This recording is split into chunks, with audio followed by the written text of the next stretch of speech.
دوای شکاندنی بایکۆتی مامۆستایان پرسی پێدان و پێنەدانی پارەی هاندان گەرمترین پرسی نێوان مامۆستایان و وەزارەتی پەروەردەیە.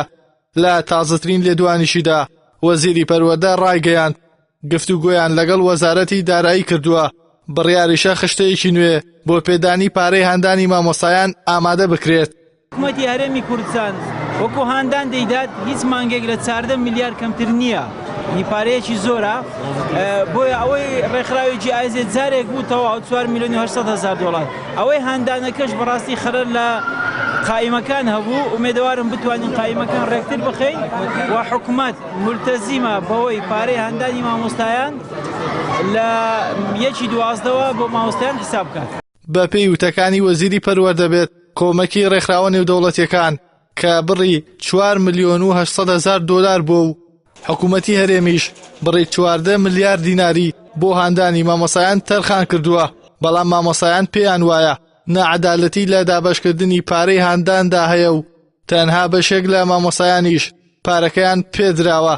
سەبارەت بە قەرەبووکردنەوەی خوێندکارانی پۆلی 9 و 12 وەزیری پەروەردە ڕایگەیاند گۆڕانکاری لە سیستەمی داغڵبوونی قوتابیان و ئەنجامدانی تاقیکردنەوەی ئەزموونە گشتیەکاندا ناکرێت. پسپۆڕانی بواری پەروەردە شارەزایانی بواری پەروەردە لەگەڵ ئەوەدانین لەو بارودۆخەی ئێستادا قبول عام بۆ پۆلی 12 ئەنجام بدرێتە. لەبەر ئەوەی ئاستی زانستی دێتە خوارەوە دادەبەزێتن. شکر بۆ خوا ئاستی زانستی لە هەرێمی کوردستان یعنی دەکرێ برین باشە، یعنی خراپ نییە.